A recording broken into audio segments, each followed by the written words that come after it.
Wilt's Clean Energy Incorporated is a Georgia corporation formed in 2004. The corporation was founded by Herman Wilt for the purpose of building a clean, energy-efficient source of power based chiefly on the power inherent in permanent magnets. There are three inventors in the company: Herman Wilt, his wife Catherine Wilt, and James Wiggins. Since the company's inception, various prototype models of a magnet motor have been developed. Here's the company history. In fall of 2004, the company was formed. In November of 2005, the company applied for its first U.S. patent, and in September 2007, a U.S. patent was awarded, number 791944. Today, various prototypes have been developed and practical applications are in view. Magnet forces. This drawing reviews magnet forces with which you may be familiar. On the left, we have two simple permanent magnets with north and south polarity shown. In this drawing, the north and south poles are opposite each other, so if the magnets are placed close to each other, they will attract toward each other. On the right drawing, the other possible configuration of the magnets is shown. This is with like poles near each other. With this arrangement, when the magnets are placed close to each other, the magnets will repel each other. It is this principle which is used as the key driving force in the Wilt magnet motor.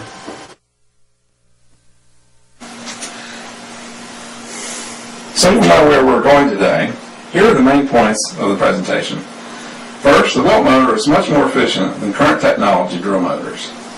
And second, when running the Wilt motor with output loads at three different gearing values, 12 to 1, 24 to 1, and 48 to 1, the motor provides the most output and is most efficient at the highest gearing, which creates greater workloads. This is a great advantage over current technology motors, which become less efficient as they work harder and heat up. What follows today will present the justification for these claims. Next, we'd like to show the general operating principles for the Wilt magnet motor. In this drawing, we will comment first on the parts of the motor and how they are arranged, and then we will explain conceptually how the motor runs. The nomenclature section here lists each part of the motor and the symbols we will use in the drawing. First of all, there are two rotating magnet sets which rotate around a central shaft. The outer magnets, denoted OM, rotate around the central shaft and are driven by an electrically operated solenoid. The battery provides an electrical input to operate the solenoid. The inner magnets, denoted IM, also move around the central shaft and are attached to it. We haven't mentioned the lock bearing, or the leaf spring, or the spring yet, and the timing control, but we will explain their function in the context of how the motor operates. The Wilt magnet motor may be thought of as operating as a two-step process. On the left side here, let's look at the first of these two steps. To start with, the outer magnets are at a position which is far apart from the inner magnets. At the right time, as determined by the timing control, the solenoid is activated. When the activation is complete, a spring is used to return the extended solenoid to its unextended position where it awaits the next activation.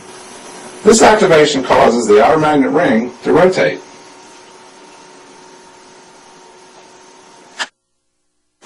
So that the outer magnets move closer to the inner magnets. This closer position is denoted on the drawing by the outer magnets drawn with dashed lines.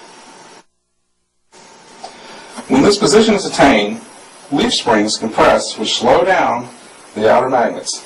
Then the lock bearing, denoted by LB, activates and holds the outer magnet ring in position. This completes step one. In summary, we have pushed the outer magnet ring around and locked it in place. In step one, we left the inner and outer magnets close together with the outer ring magnet locked in place. In step two, the big event is the repulsion of the inner and outer magnets against each other.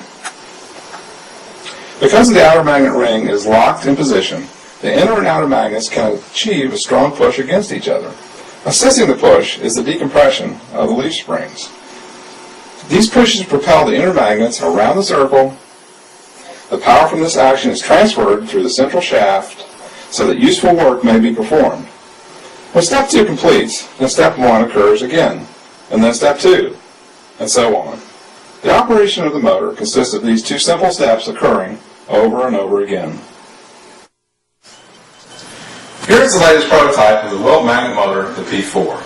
Keeping in mind the parts of the motor from the conceptual drawing we just explained, we will show you these parts on the actual motor before we begin doing some test runs.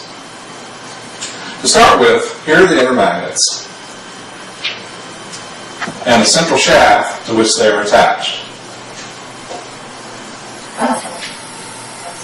Next we have the outer magnet ring, which you can see moves independent of the inner magnets.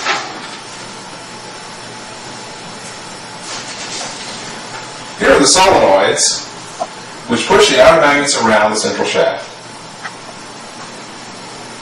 The solenoids are connected to the timing control, which again tells the solenoids when to activate.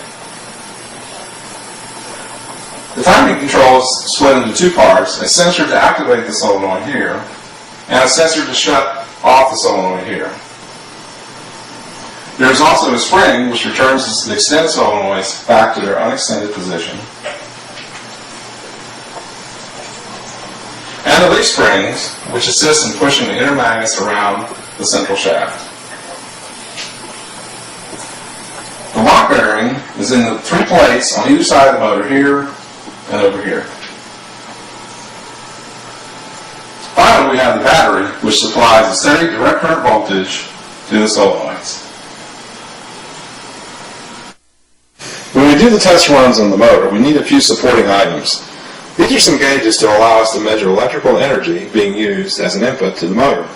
The yellow gauge here measures volts, either direct current or alternating current.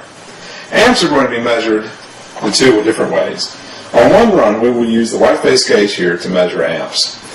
On all other runs, we will use the battery charger here to show the amps reading. The battery charger also keeps the battery fully charged during the runs. The blue gauge measures revolutions per minute, or RPM of the output. When the central shaft turns, it does useful work, which we will capture in our test runs via an output load. The output load we use is a solid disc with uniform geometry, which allows us to easily calculate the amount of power produced when the disc rotates. For the solid disc, we need to find the point, which is the center of mass, at some point between the center of the disc and the rim. This point would be the position where half of the mass of the disc lies outside the ring through this point, and half of the mass lies inside the ring. When we do power calculations using the disc, we assume all of the weight of the disc is concentrated at this center of mass location. By doing the math, we determine that this point lies exactly 0.707 of the radius distance from the center to the outer edge of the disc. Here's our single run power calculation spreadsheet. On this row, we have all the values which the user may enter. Everything else below is calculated by the software. The disc weight and the diameter remain the same for all runs. In this example, I've loaded the RPMs, the amps, and the volts for a typical run. Given these values, we would have about 7.5 revolutions per second. The center of mass point is 2.1 inches from the center of the disc, given our 3-inch radius of the disc. This does not change from run to run. With that speed, the center of mass travels about 100 inches per second, or about 8.3 feet per second. Using the formula for angular momentum, where work equals 1/2 mv squared, when mass is measured in slugs, the foot-pounds of work equals 9.4. Next we convert work to horsepower, and then horsepower to watts. Finally, we calculate the efficiency percentage for this run. By comparing our watts output to the watts input, which is amps times volts, from above, we get the value of the efficiency value. As we do the test runs in the next section, we will use this spreadsheet to calculate the efficiency for each run. This concludes the information in Part 1. In Part 2, we will present test runs, analyses, and conclusions.